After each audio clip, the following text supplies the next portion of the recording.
tua nei Afiafi. Family salama e valu suma le valu le liye le atua o le tanga o alanga atu i o ruma i le ao ma le po i o atu i o ruma la utatalo i li liu mai o fufonga i la uala au.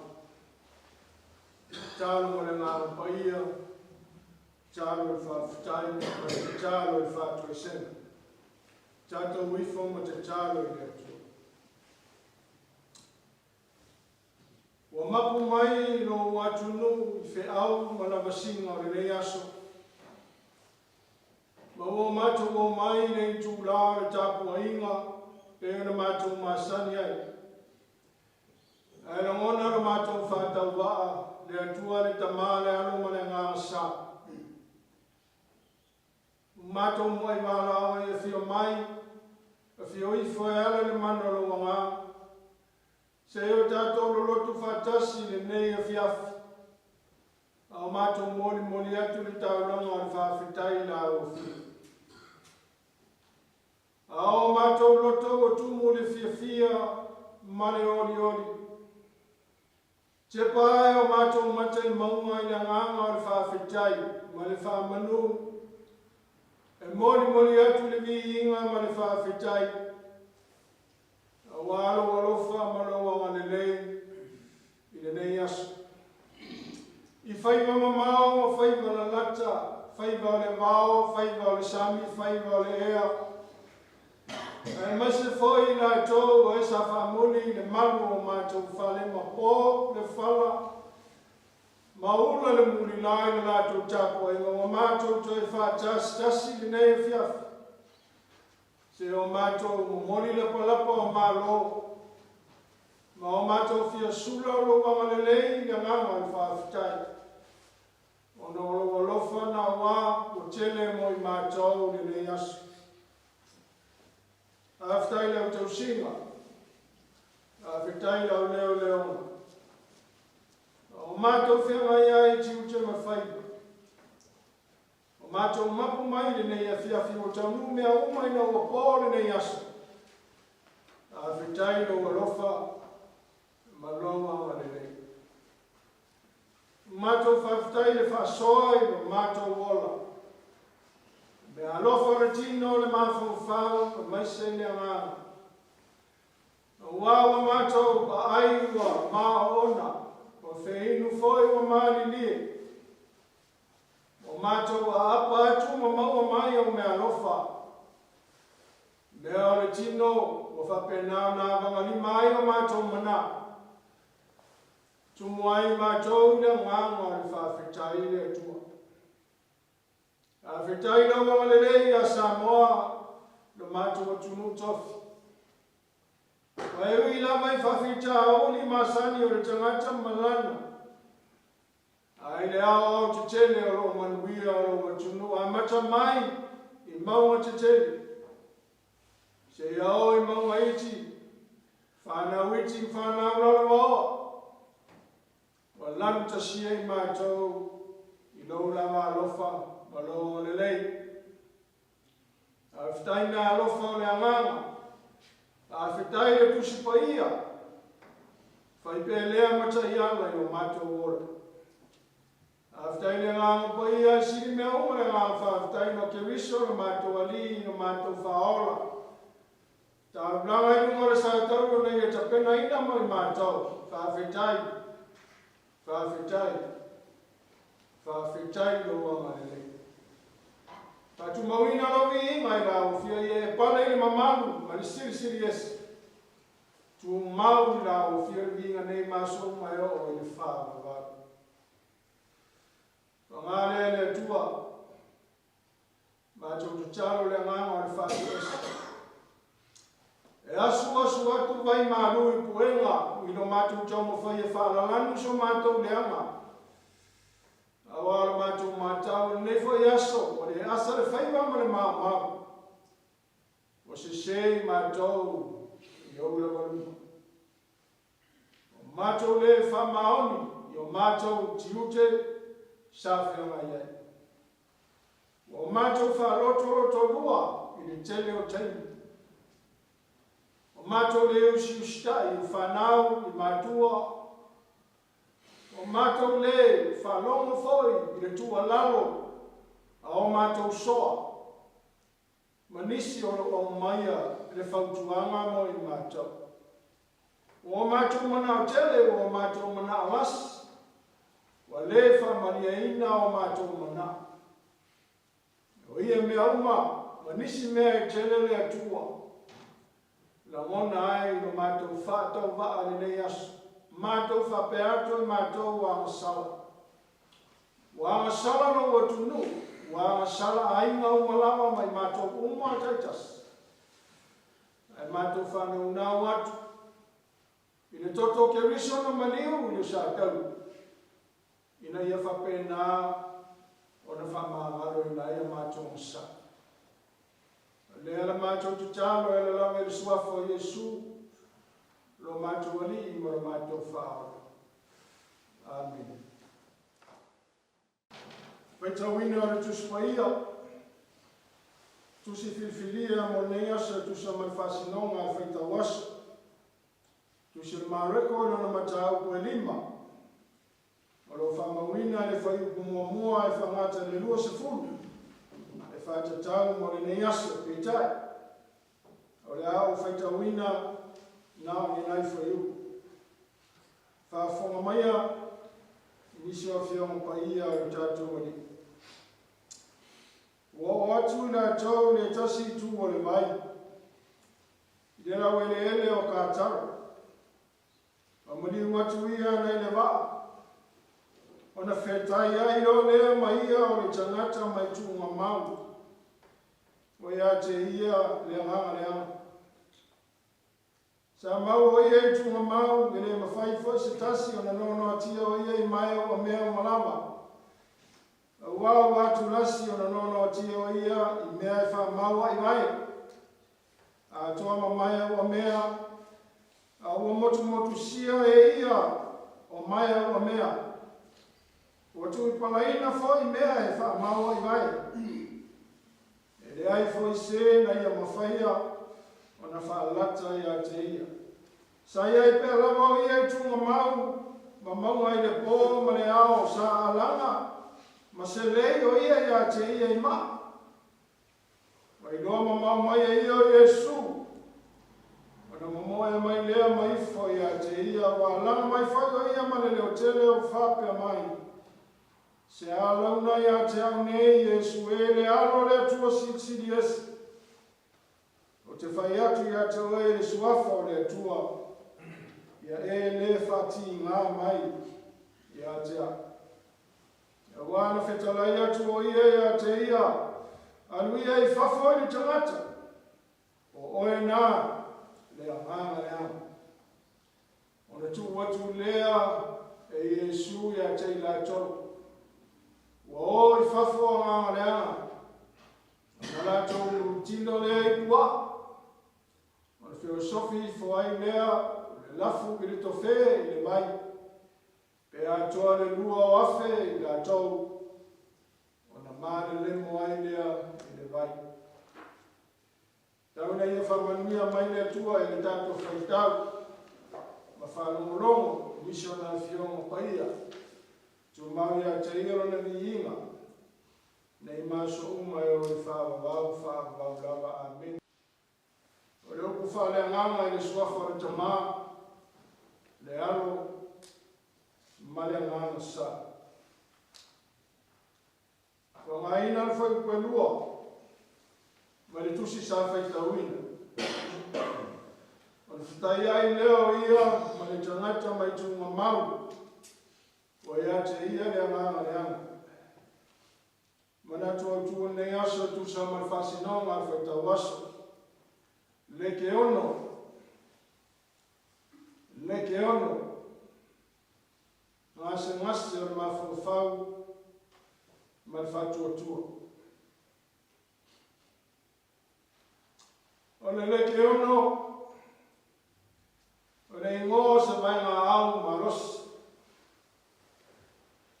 Se fita e feita uafe, maafe lona au whai. O fita fita e savali ma upenga.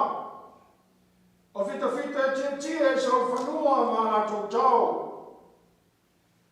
E le ngata o tangata e tō tele. A mea tau e matau tia, la tō te o mai na tau.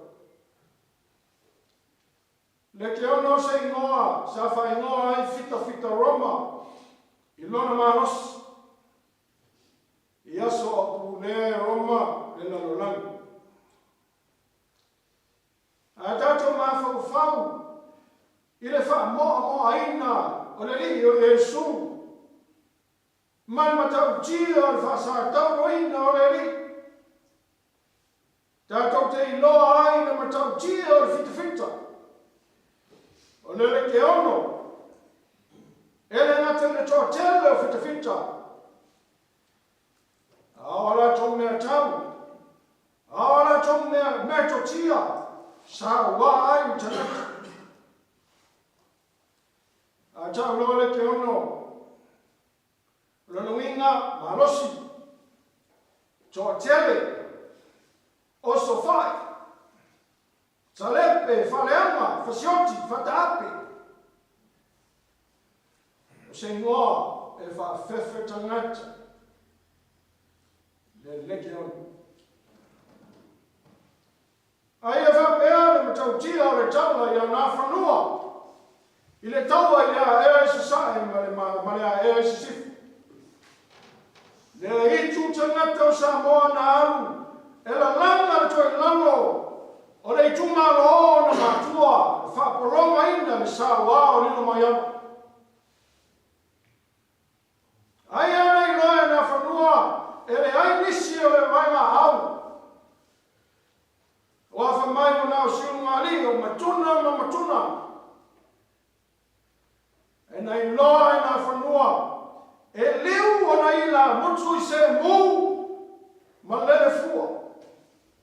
E liu na ila mutu ini seti ma manulele. E liu na ila mutu ila au. O foi sabili. Wa liu. Wa fai ma fita.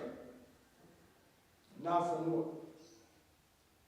Ai e wha pēle ma rosi o le te ono lea. Tau i hei ma reko.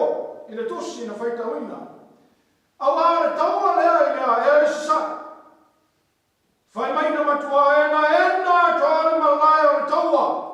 I le ano ai, o le au tau o nā whanua. O ini seti o manulele o la au o me au o le wao. Ena ai na malai o le taua. Fita nā whanua. Hanu ai. Matau tia le whasinga i le taua lea. Matau tia le toto masa. Matau tia le whanau aina o mea uma. Fo linga uma ia o le leke ono. Le e whaau tū iai. Le ne asu. Tala mareko. Tato whaitawina. O le leke ono a nganga le ana. O maliu atu Yesu na i le waa e whawhenga ai e le tangata. Ua uru iai le leke ono. Ua uru iai a nganga le anga. Ai ni a nganga o whea ai. I le nuu lea o kātara.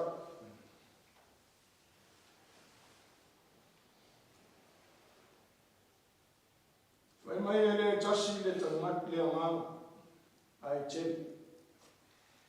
Whawhewhea nei rai tō tele a manga, a wana whesili Yesu, o hailo mi ngoa. E sau e tali, o leki onu. A wai tō tele le mātou. A nganga renga ua whai mamai, o le mawhau, le e whatatau iai, le manatu au tū o le nei asu. O le nganga renga ua, Fefuli sa ia le mawhau le lei o le tangata. E whae tete a, sau tautanga i a nganga le anga. Awai leo ni mea e vai e o tato mata. E leo iai foi ni sua suenga. Whasai nisie e whamao ni ai. Anganga leo. Paure mele ni lifa iai le manatu e sua whamai. O le lalolangi la poto le soifua matato uoa ai. O le pito e lunga o le tulo le lalolangi. O le nungu nao tua. O le pito i lao, o le li o le lalolangi, o le nungu nā wanganga. A o le o ngā Tutotonu la, o le lalolangi. Lea e soifua ai, le tangata soifua. Whai mai le maua o ina tu mā lo le tangata ola, e fo ina tina i le ele. Ai alu le anganga. I le nuku o nganga. E aro le nganga le nuku o nganga o i nā e whātalitali ai. Lona awanoa e aru le nuku o tua. O le mā lo le langu. Ua tātou to le noa.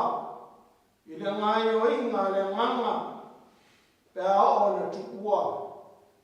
Le talanta.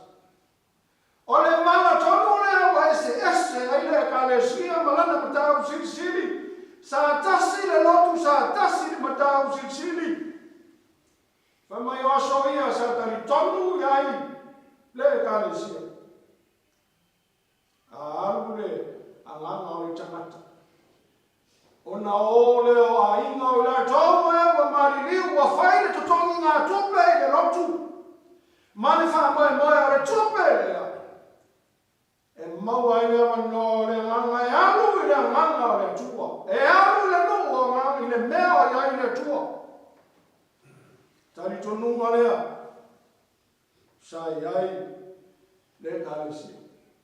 Tari tonunga lea na te te e ai le whaiwhea au si a mani. Pa mai e le te tau o le whapena. E le tongi tupea. Le awanga o le nganga e alu le langa. Mafuanga le nawa ese ai e kalesia. E o mai nei o naso. Ua ese ai e kalesia polo te sano na wha mai ma le mele. A o tu ese ai e kalesia le katoliko Roma. Ai o ta ua le mele, mafua o no anganga. Le anganga e alu esa mai le tino le tangata. Whatalitali leo le amanoa e alu ai. I le nuku o le tua. I le mea o ia i le ola e whaua. Tari tonunga ia le nā. O le nuku o tangata soifua. Atu ua le malo e alu ifo i le nuku o ngā. Sa whaise sa i linga whaamata o sisi. A se tasi o whaiwhi au whai a onga whaumaki o tō whamanino. Nei a whamau tūmui na ai le whaai whamata au siri. I le anganga pe atu ua le lalolangi o tangata ola. Ai whamaino na mau, talu mai a le fia le anganga i le taimi atu ua i le malo. E le alu le nuku anganga. Ai whapena o na whearua i o pēa o ia. I le nuku o tangata soifua. O le mea kutupu mai mai i tangata soifua. O na o lea iai ma nganga. O nganga o le o le nuku o nganga. A o nganga o le fia. O nganga o le whakamaliena. Se no me whamalia i le nganga lea. O le whatoa alu lea. Matu ua file mu. Le lalolangi o tangata. O le pine wha mau o le mele. E ei mai sa moa. Se no mai wha alanu se whanua. Se no mai fofo se tau la sea. Ma tau whamalia le mama lea. E ulu i le tangata. O le whatua maua lea. O le mana o loi. Tala na whaita wina. Tātou loa i ei tangata ua. Ulu i ei mea nganga e tuso le tala ma leko. Afai sawa le mau le mutau sisuru no. O tanga tau ka tara o mali liu. Maola to nganga wale o nganga. Le o feo ai soro ka tara. Fa pen ngana fa tupu ma. Fa tupu ma tanga taola. Tato fai tau ma tau tira ngase. Fa ma fau o le tanga le fa matala e mareko. Ina ua ulu ia nganga le. Whatever fire is a mea. E fo ringa mai o se aveva lele. Ua whaaoa ma lo wha marosi. Ua foe ai ina wa lele. E se nganga fo bari. Ua le wha mai ma leko. O le marosi o le tangata e matau tia. Ua whiu e no tia. E whiri ma mai o marosi. Le ma whai o na tau fiase. Ma wa e marosi. Ai leo sona marosi. O le marosi. O a manga lea. Wale ma whai o na whai o tangata no na inga. Aisa. Lea ma ua raka e lama lea ma. E te na whai na mea ei tunga mau. Le aisa sa ora tonga. Aisa. Ma i o ma whau. O ne malo rosi a manga. A whai o le ke ono. Ele tasi sa langa, ai afe o langa, ta lofo ai tangata. Ta lofo ai tangata o le atua. Ti ngāra fia maro roho ma fi le mu, le ma whai ni tangata isia, wha maro sia na whearu ai ma langa.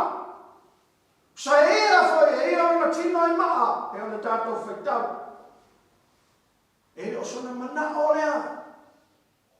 Ala nua leina ia whaia me. Le ama o lewa wha maa losi o ia, ea nganga o uru wai. Le ma whai. Na ia whatu langa le leilo na mafo whau. Ua mailo na mafo whau. Maa e whalanga ina o le tangata. I le uru fi ai. Io ero solo il matau, pure nei asso. Le che ono, o a nganga le anga, pe a oso fa ia le tangata. A se vainga lau tere mo tatou mua. E le ma whai na tatou vau ia nganga le anga. Pei o na tatou whaitau le mau lea mareko. E iai a nganga. E wheo ai. Ile lalolangi o tangata ola. Whātupu mai. E whātupu ngase. O le tupu lau o le tala le lei. Tātou no whautai ai. Tā puni o tātou whaitotoa.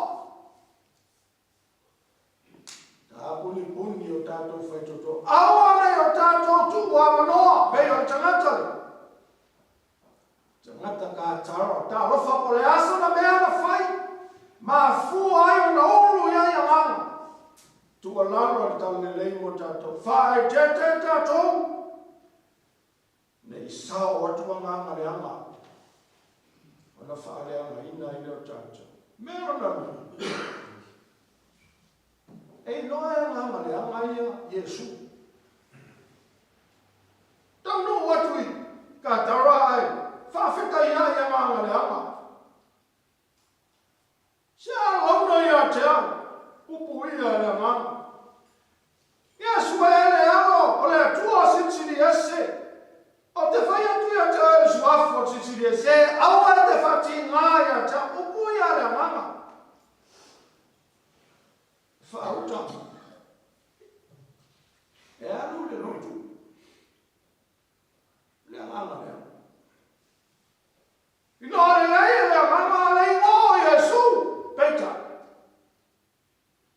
E tō ngā iloa whaile le mai pārangi o le head knowledge. E te iloa i le ulu ma e iloa i le tautala. E te le iloa i le roto. E leo ia popo e tima ia e sau. E tō ngā iloa le. Wena le popo le ngā, i tala le lei.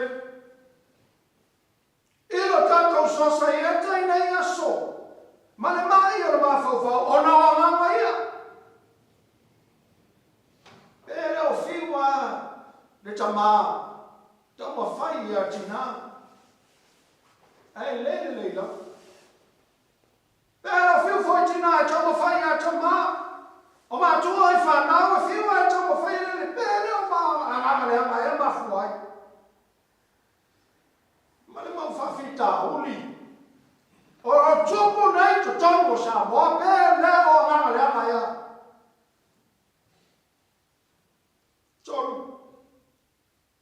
tutuli yang hana. Oleh tu walau le tala le. Awak cak cok cak mai tutuli yang hana. Era sulah tu no forma le nei. Oleh no forma le nei cuma caola. Fasino yai. Nu wangan. Leang le fa cukup mak ya cak cok. Sama isolo. Ina ngama le. Ale fofona ai o famawina ai tu sio Samuel. Ale fofo tuli ai na ngama, ina mai ai o Saulo, o le tale kitara. Me ale na o mai ai ta vita ai le mau ta Saulo. Ina ia tale kitara ta sia. Le ngama fofo na o le tuli o le ngama le. Ari tu lalo le mo tato. Ato musa ngari tau ulele. Male tau ki tare tuli ai nga ngai naso. Ol fesi. Ai no to ya ai. Ai no to ai la ni nga ngai ni. Tanga ki tare ni tanga ulele. Matau tia nganga ia tutupu. Ma mea tutupu Tutotonu sa moa. Mo tatou fesili ai.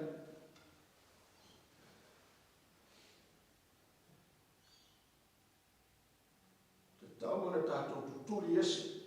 Ia nganga lea. Ai tu sa male tala fa me ai mai nganga lea nganga lea Yesu mai Yesu. Fa mole tuli matou. Ele fua. Amar mana Yesu tutuli matau ele la fua. Mai mau ai pua ai. Mai mau la fua. Al fina ngalo Yesu Sini ta ole tangata.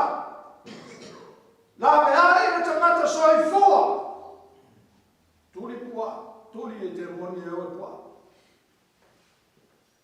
Lea ngai taha ua ia Yesu le tangata.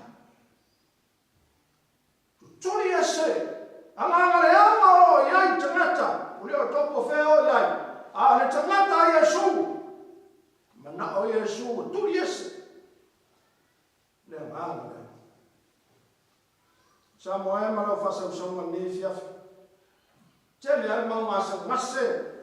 Ora mafau ya Samoa nei naso ele tau fam talaina. Pule esea le mafau le lai o tatou. Le mafua ia. Ona oni na mama le ama.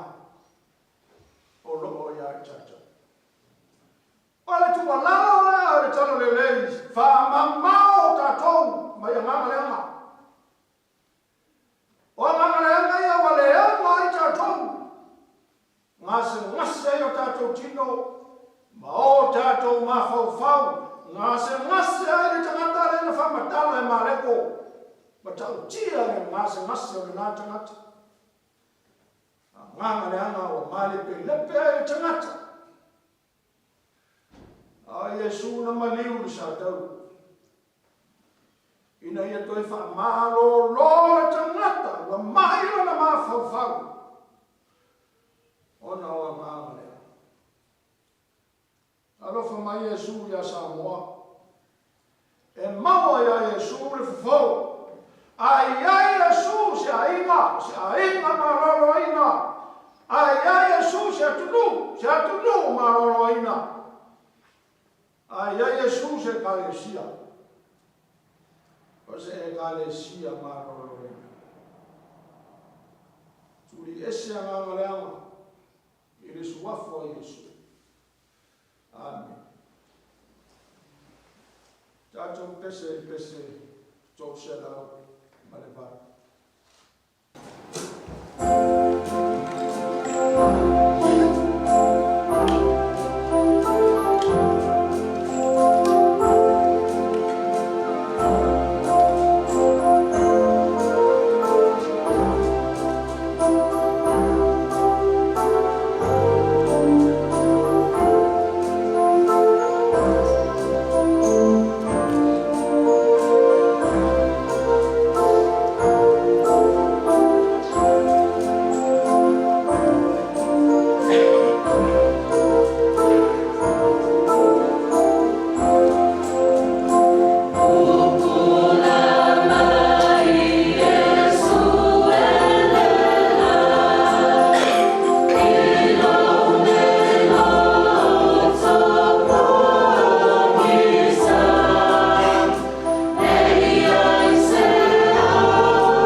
Sui Tofi, Maora Tapuaiga. Sui o le whono whai tūla whono, pāle mia ka peneta, ma le pale mene o sa. Ai mase tafa ese tafa tau whea ngai o le malo, ma tangata lau tele, o nu ma la whanga o malama, o e ka le sia uma, a inga taitasi, o unga li taitasi o whanau, mato te talo, le e whamanuia, o la tau whaima, o la tau tiute ese, a inga taitasi, ye yai no wanga de le. Ye e whamamao nganga le anga, tupu ai, whawhita uli no mātou ora. Ai e whatumu i mātou, i le anga pa ia o la o fio, e manuia ai Samoa. Ka manuia, so mātou o tunu, whamanuia fo ia Samoa, o lo ai tau manele i tunu mamao, whamanuia i mātou. Al manuia man file mua la o fio le tūru ta male lo sicili ese le su te viso mātou li o mātou whaola. Mafta mane manu la manga ko i tū maule o mātou bunga nei māso mai o i whawa wau la.